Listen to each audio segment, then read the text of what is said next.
Hello and welcome to my Grimwild tutorial. Basically, the goal of this video is to give you an in-game tutorial in one continuous action. So we'll cover a full session, because in the rules for Grimwild, you will have lots of examples, but they have no context. They're just snippets of the story, and there's no big, long, lengthy example. My goal is to clear up confusion for new players. And also, I'd love if this video could become something game masters can send to new players to help onboard them in the campaign. As usual for my videos, I will add a lot of illustrations to make it more pleasant to watch and to get you kinda inspired and into the story. I will be doing real roles throughout, but this will be a pre-designed adventure. So basically, it's just like when a game master pre-plans a session. As you'll see, we'll have two player characters, a fighter and a wizard. And as I said, this will cover a whole session. So we'll start with the pre-session recap and end with some XP and downtime. Finally, before we start, to keep things brief, I will not be explaining all the rules in long details, at least not in words. But throughout the video, I will add a bunch of text boxes with an accompanying sound effect to give you more detail on this or that rule, so you can read them at your leisure. Plus, since Grimwild is mostly free, you have basically everything you need to get started in the free edition. You can follow along with probably 98% of the rules shown here. Now let's get started.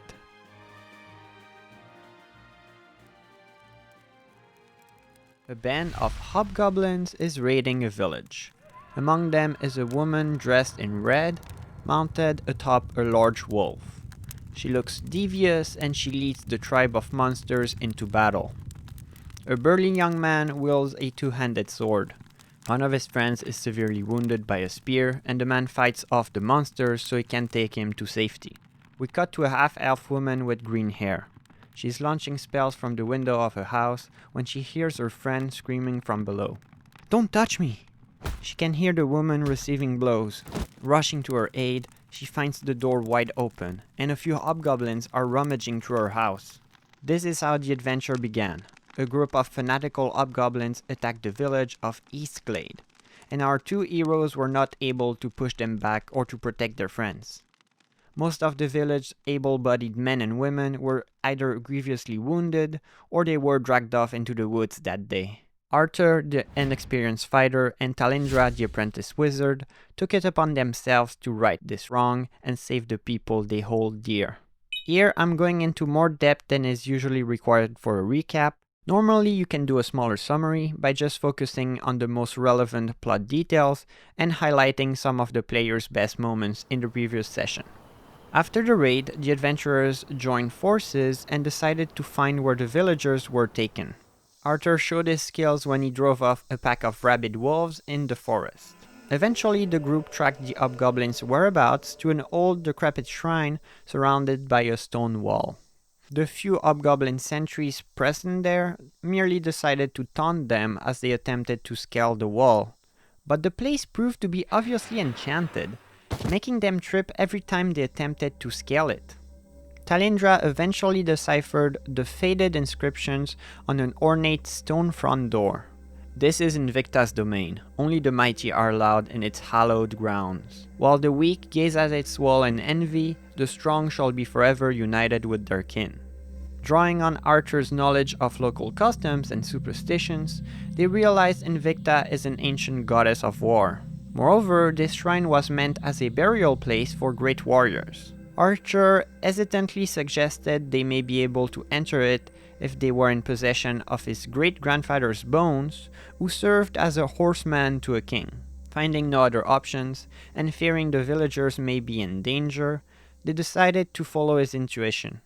Their next destination was a large rocky hill, where the local tribes used to lay their most distinguished relatives to rest. The story picks up back after Talindra failed an agility check and slid down part of the hill, finally landing inside a small cave. At the end of a recap, all players gain +1 spark, but the Game Master gains +1 suspense instead. Don't worry, I will explain these mechanics shortly.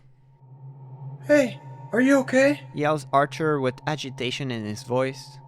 Talendra lifts up her head, realizing she is in a dark cave with only a small shaft of light providing illumination. I'm okay. It gave me a good scare though. I'm in some sort of cavern. Archer assures her that he used to play here as a kid, therefore there should be an exit not far. The GM describes how there may be a way up, but it requires climbing.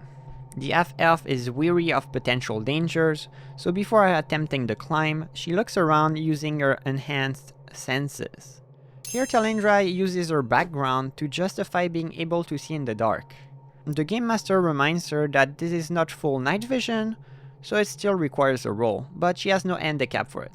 To represent this, she rolls on wits. Since Talendra has 2 in agility, we'll roll 2 dice.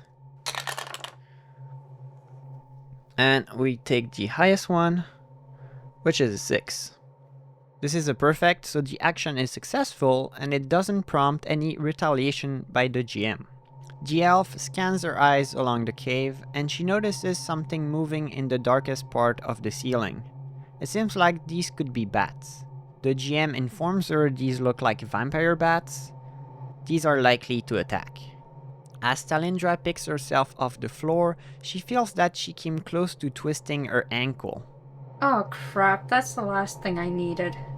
To represent that Talendra hurt herself when she fell into the cave, I am giving her a mark. This is a low form of damage that makes stat rolls more difficult. In this case, as the Game Master, I choose to mark her agility, so her next agility roll is done with an additional negative d8 called a Thorn. Talendra decides to cast Shimmering Dream, an illusion spell, to distract the bats while she climbs and moves past them. So the GM allows this, and he does not add any difficulty to the roll, as these are very weak creatures with Mook as their enemy type. Basic spells should be able to accomplish the equivalent of a non-magical action, so on a good roll, Talendra should be able to neutralize a few bats.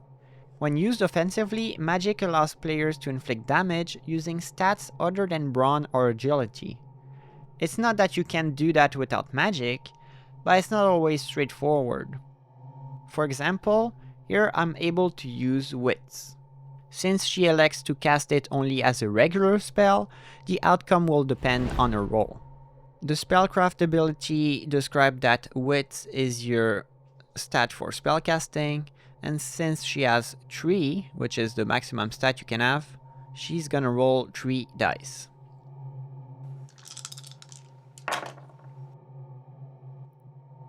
Thankfully, that's another perfect. A shimmering disruption appears in the area around the bats. As far as she knows, she should be safe to climb now. Talendra attempts the climb. Since she's marked on agility, she will add 1 Thorn for this roll before clearing the mark. So, to even the odds, she's gonna spend 1 spark, the spark she gained after the recap. Here's the roll. 1 spark, and 2 for Talendra's agility, and this d8, if it comes as a 7 or an 8, it will cut down the outcome of the roll by 1 step.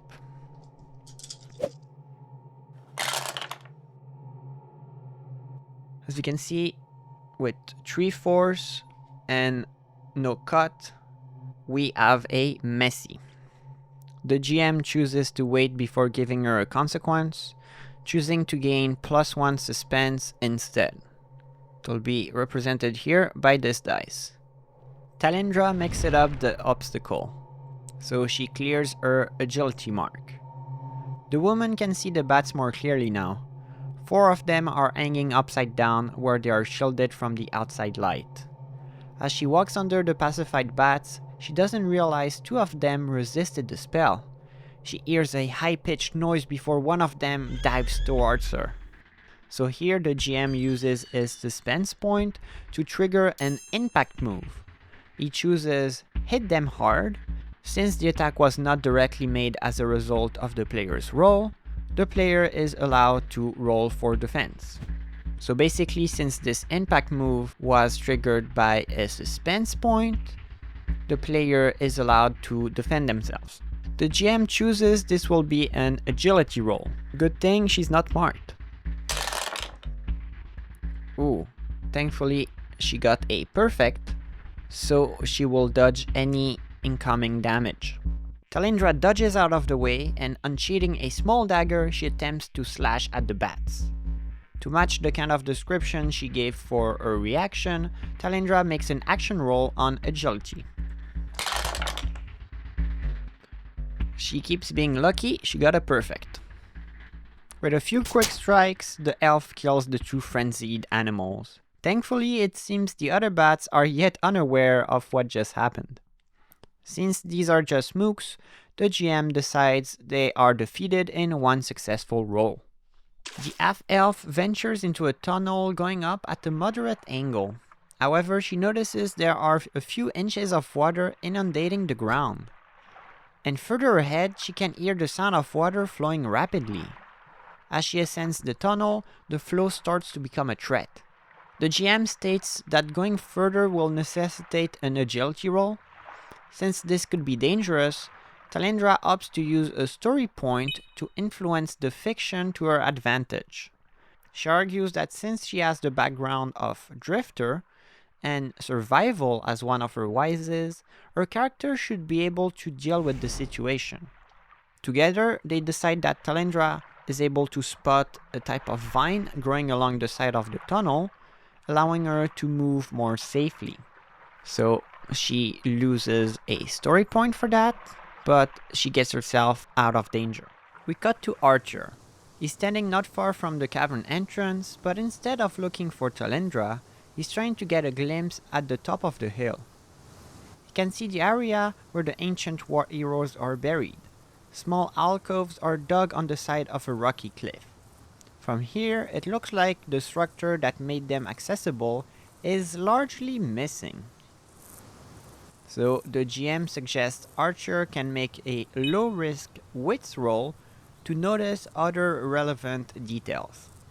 Archer has only 1 in wits, so this is not a very likely roll. And of course, we get our first Grim. From his vantage point, the fighter is unable to notice anything out of the ordinary. So the GM, rather than take an action now, decides to gain 1 in suspense. But on top of that, since the GM suggested to Archer he could roll to see if there's anything out of the ordinary, he's gonna count that as foreshadowing, and he shows everyone he's actually adding another point of suspense. So now the players should be clued in that something wrong is close. The fighter now returns to the mouth of the cave, where he glimpses Talindra emerging from the darkness. See? The cavern wasn't too much of a detour. Yeah, I would have just kept the bats though. So here I had planned that my heroes would probably get into a quarrel, an argument basically, but since Talindra is perfectly fine, I don't really see a reason why. However, for the sake of the tutorial, here how things would have gone. So let's say Talindra was wounded and Archer realized that. He would have suggested they take a break and have an early lunch, but Talindra, fearing for her friend, would probably insist on continuing and taking the risk of maybe getting further injured. At this point, we could have resolved this through a quarrel. This is a feature that allows standstills between players or their characters to be resolved with a simple roll. So usually someone on each side of the argument would roll 2 dice, and then the side with the highest single result would be the winning side, and whatever they decide goes. Here I'll roll it just to show you how it would look. You would have 2 dice for Arthur and 2 dice for Talindra. In this case, it would be the same result for both, because each has a 6. Since here we have a tie, we can either roll again, or they could come to a compromise. So let's say we roll again. And here it would clearly be Talindra who would have won, so they would be continuing.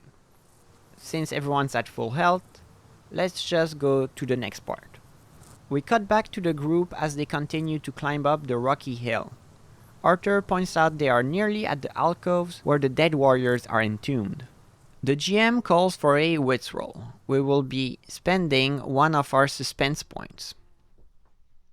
So they're basically getting attacked out of nowhere.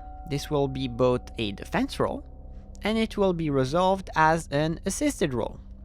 So it will be a showcase of assisting. Since Talindra is better at wits, she will be rolling on her stats. And then Arthur, by assisting, he will add 1 dice. However, if there are bad consequences, they will both be affected. The players don't know, but this is a roll to see if they detect the next encounter before being shot at by arrows. Here's our roll. And we have our first critical. So criticals, on top of being successful at what you wanted to do, you get an extra little bonus. In this case, I chose secondary effect. The other bonuses, greater effect, would increase whatever you were doing. So if you were rolling this on a pool, someone with a pool of damage, or a task with a pool to deplete it, you would drop 1 dice from the pool before rolling it, so you would have like a bonus 1 to resolving the pool, while set up a follow-up would let you basically assist someone without taking risk in doing so. So if you rolled poorly, you wouldn't be affected by the consequences. In this case, secondary effect is gonna give us a tactical advantage. So Talindra pushes Arthur out of the way just in time before 2 barbed arrows smash into the stone wall next to them. Then the half-elf uses Shimmering Dream as a cantrip to distract the hobgoblin archers that have just poked their heads from behind some rocks up ahead. Seizing on the opportunity, Arthur runs in their direction, but he is intercepted by 2 hobgoblins with melee weapons. Just note that I use Shimmering Dream as a cantrip. In this case, it's not gonna count as one of her spell uses. It's really just for role-playing and descriptions, because I already got secondary effect from the critical, but just to add some flair to explain how she does it, I invoked the cantrip. So as you can see, cantrips, they're good for role-playing and to make things a little bit more cinematic.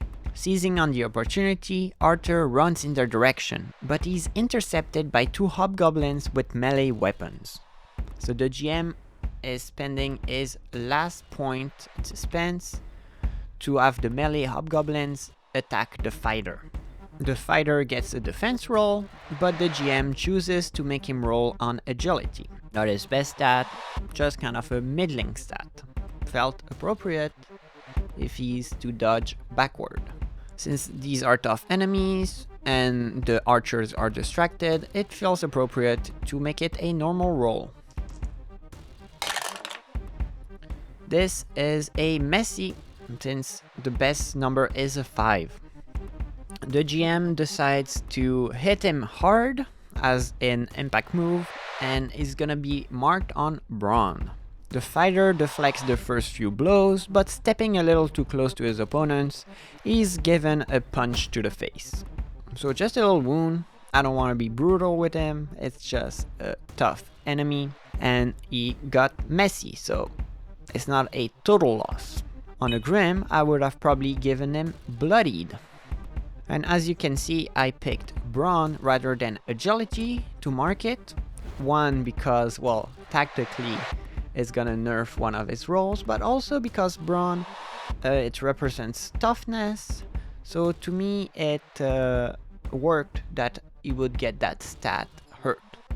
Talindra flips through her spellbook and lands on her most vicious spell, Ferocious Pain. She targets one of the archers with it.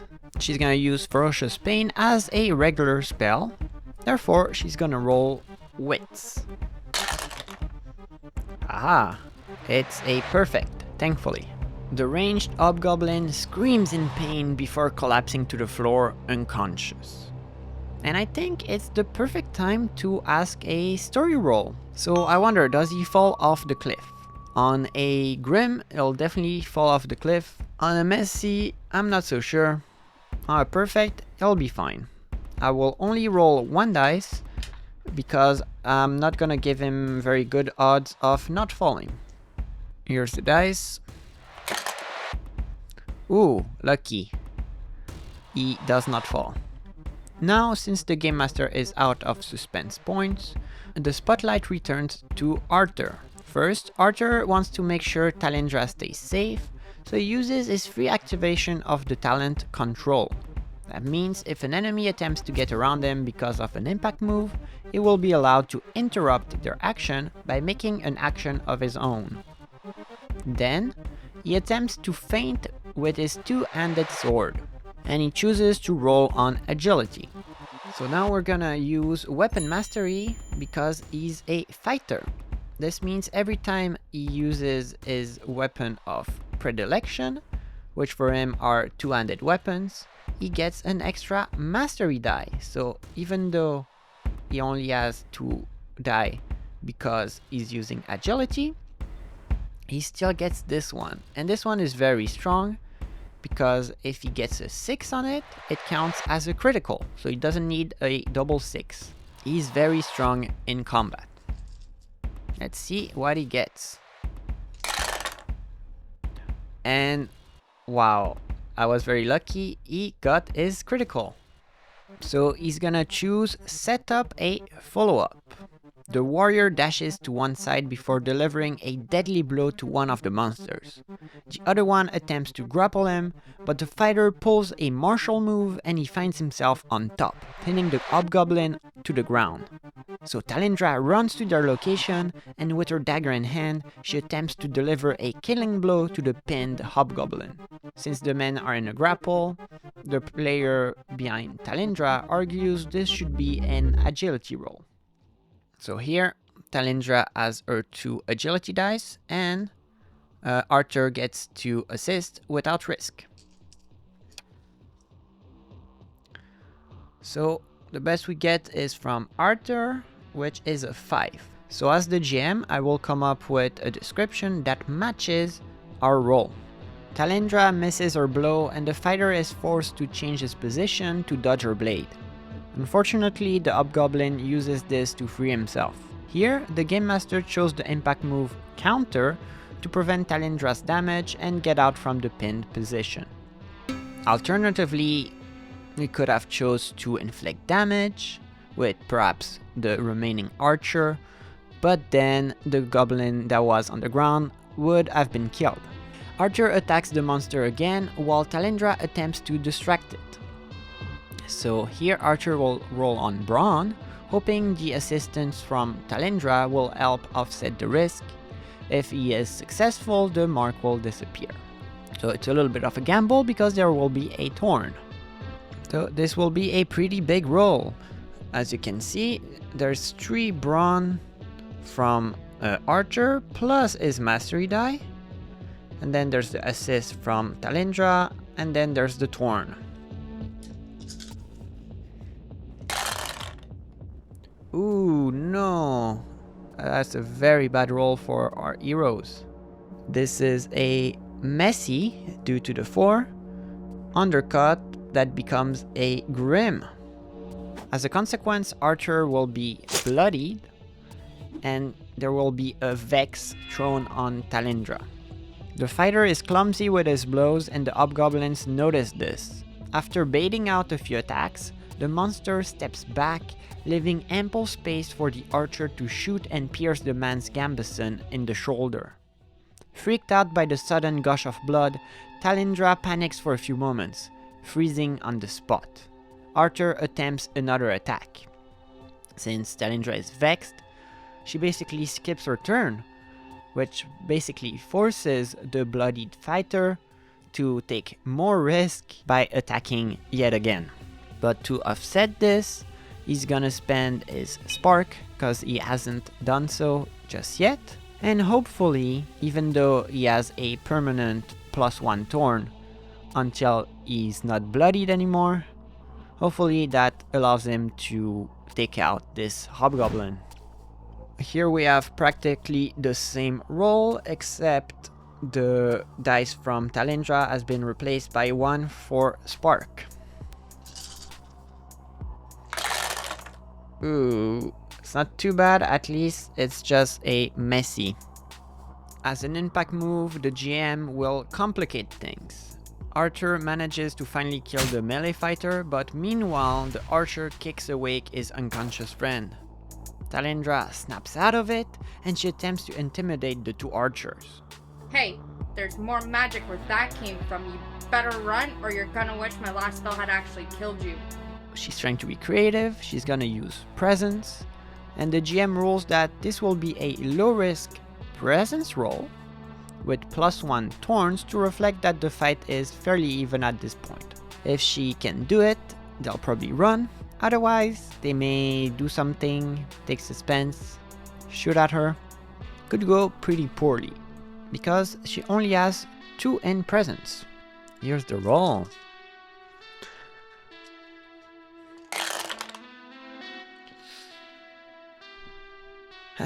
She's unlucky. At least it does not become a disaster. Since this was low risk, I will choose hit them hard, but I will spread it to the 2 of them. So Talindra will be automatically marked on Brawn, but Arthur, since he didn't cause the action, he gets a defense roll. The archers decide to take a snapshot at the 2 before retreating further away to keep their advantage. So 2 + 1 Thorn because of bloodied. That is a messy. Since he got messy, I need to downgrade the arm, so it's gonna be a Vex. Our warrior feels an arrow fly a few inches from his nose, and he starts running away. Let's get out of here! We'll get shot to pieces! The half-elf is grazed by an arrow, but she's unwilling to abandon just yet. Feeling a surge of anger rising inside of her, Talindra unleashes a more powerful version of the pain spell. So the wizard is gonna cast her first potent spell. Since she is targeting both archers, this will be an extremely tough roll. However, potency enables you to ignore thorns for the roll and get a bonus if she succeeds. She only gets 2 potent spells per session, so now she'll be down to 1. So the roll is gonna look like this. Hopefully she gets it. Basically, if she gets it, they're both gonna be dead. Ah, phew. It's a perfect. So she does get greater effect. The hobgoblins are stopped in their tracks, and this time the pain is so intense and sudden that they jerk up and let out a sigh before collapsing dead. With the combat over, the group moves to a small camp built by hobgoblins at the foot of the cliff with the alcoves. Nothing feels out of the ordinary at first, until Archer peeks inside one of the tents. There he sees a handful of half-crumbling bodies lying on the floor. They were taking down bodies! He says, scandalized. Maybe they were also searching for the warriors? I guess. Replies the fighter. I think these were the servants. I guess they won't need them. Talindra turns towards the cliff. So, which one? Arthur points to an alcove that is positioned high on the cliff, and with none of the wooden structure intact to allow a safe access. We could try one nearer, but I'm afraid of what the spirits would do to us. The GM informs the players that climbing to the warrior's alcove will require a very tough, so +1 Thorn, agility roll with high risk, due to the danger of falling down the cliff. Don't worry. That's where I come in, says Talindra with a self-assured smile. So instead, she wants to use a potion of terror wings because she has the alchemy talent. So she basically wants to grow wings to attempt the climb. Moreover, she will use it as a potent potion. That way, she's actually allowed to do an action that is that impressive.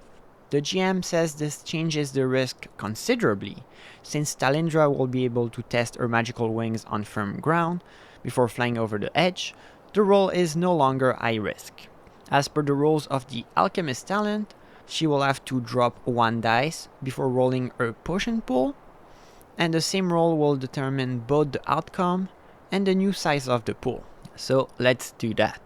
Normally it's a 4D pool because she hasn't used it in that session, but since she had to drop a die right away, we're rolling a 3D pool.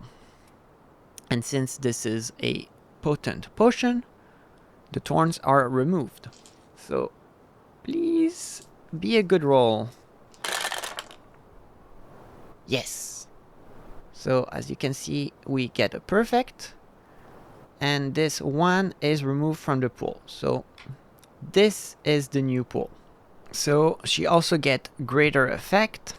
A few seconds after drinking the potion, Talindra sprouts 2 bat wings from her back. Archer is a little bit scared by the sight of these at first, but his doubts dissipate when she flies up to his ancestor's tomb. Could you throw me a rope? He asks. Talindra refuses categorically. You are way too wounded for this. So we'll do a little quarrel. And Archer convinces her. Hey, I'm not gonna let you desecrate his tomb like that. At least let me pay some respects before we take the man's bones. The wizard secures a rope to a decorative bit of stonework, then she throws it to him. While he climbs, she makes sure she flies by him with the second rope around her own waist. So the GM lets Talindra assist for free on the agility roll. Moreover, Archer earns a spark for taking a tangle. Basically, since he's doing something dangerous, but that is very in character, if he's okay, he's gonna get a free spark out of it. Here is the roll. Since he's bloodied, he gets a thorn. That's the assist, and that's his agility.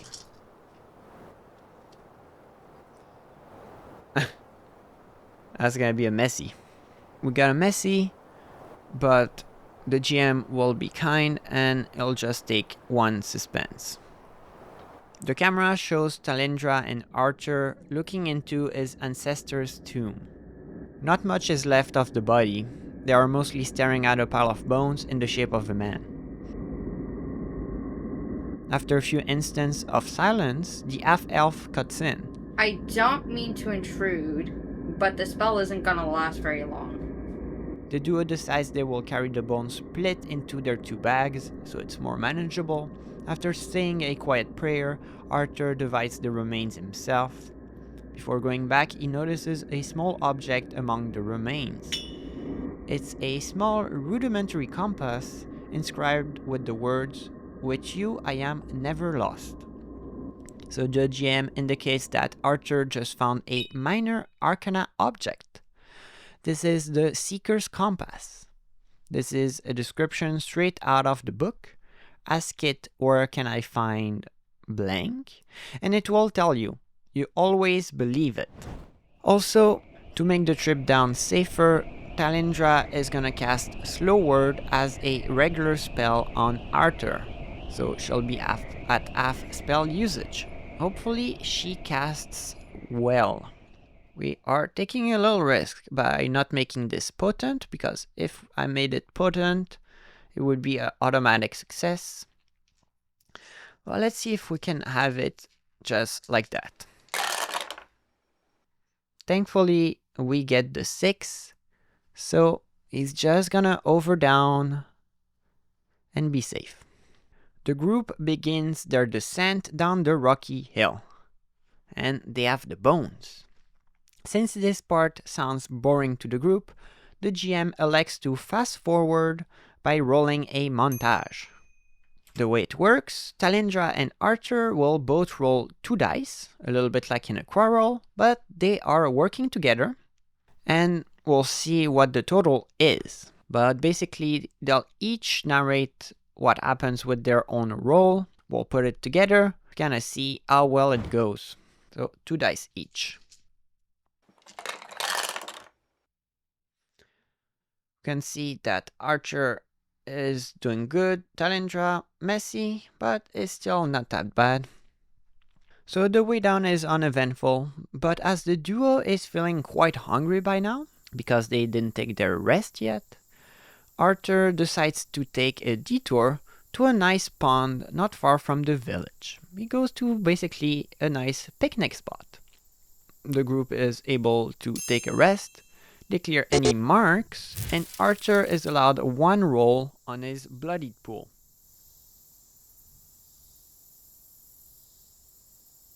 Talindra is no longer marked on brawn, and we will roll the 4 dice pool. When you're bloodied, it starts at 4 dice. So we are gonna clear 2 of them because we have 2 results that are between 1 and 3. So this goes away, and this goes away. The pool is now at 2. Not long after the 2 are done with lunch, Archer hears some faint angry shouts coming from the forest nearby. So the 2 quickly duck down. And we will make like a team roll where the person that's the most handicapped, which is Archer, which is bloodied, will do the agility roll, assisted by Talindra. If they fail, both of them will be spotted.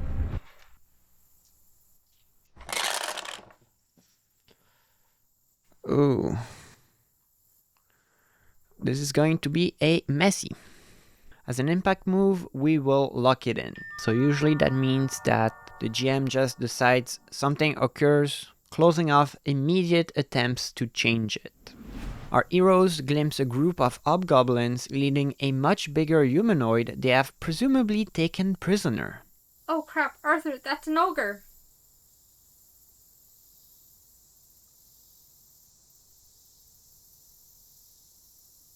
One of the hobgoblins looks straight at them.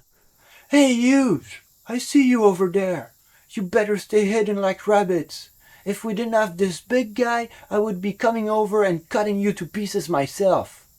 The players don't know, but the effect of the lock it in is that if they don't fight this ogre, they will need to fight him later. I was planning that perhaps Arthur would try to fight the ogre, but right now he's bloodied. It would be kind of foolish to do so. Hopefully they can defeat it later. So the hobgoblins are just on their way, and our heroes continue back to the village. As our duo approaches the village, they see a tipped-over merchant cart. Oh, that's Feathers. They rush in to help him put the cart back in place.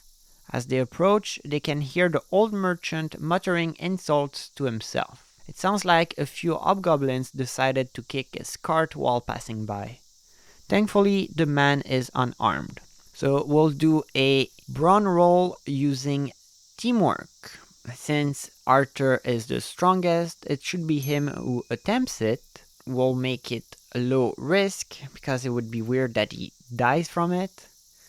And he will be helped by his father and Talindra, so it will be a true teamwork roll. Here's our dice. We have the 3 from Arthur and his bloodied, and then we have Talindra helping and his father. Thankfully, we had a 6, but it got undercut, so it's a messy.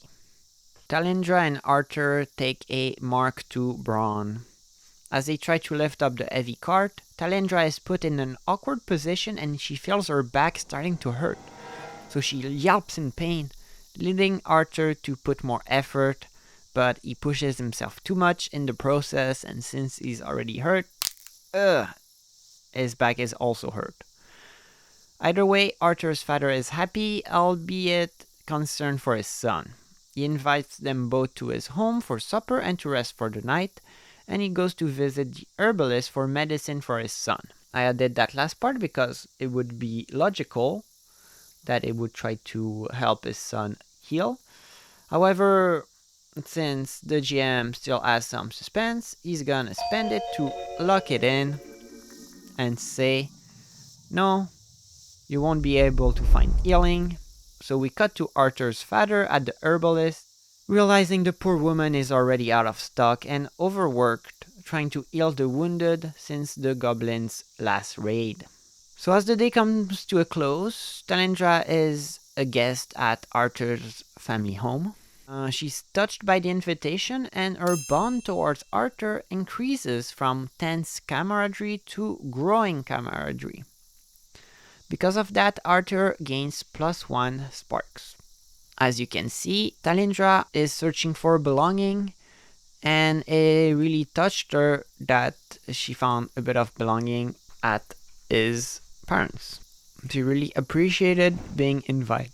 So usually when you gain 1 spark like that, you should be doing a brief little scene to kind of show that. But since this video is gonna be already long enough, I'm gonna omit it for brevity. And now the group takes a second rest.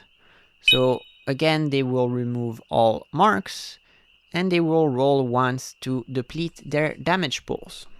I'm conscious we had a rest not long ago, but I find that it fits very well in the fiction right now, so I think it's fair to have a second one. Though, as a tip, I would not do more than 2 rests in a game day. I think it would be a little bit too strong. And now we will roll again Arthur's bloodied pool. I am really hoping he can get it to 0, but the chances are not extremely good. But it would be very helpful. We clear 1, but not the other. So the pool is going to be 1 dice. As the sun rises over the village, Arthur and Talendra set out for the shrine of Invicta. It's a very foggy morning, however, and as they enter the forest, the duo is quickly starting to get lost.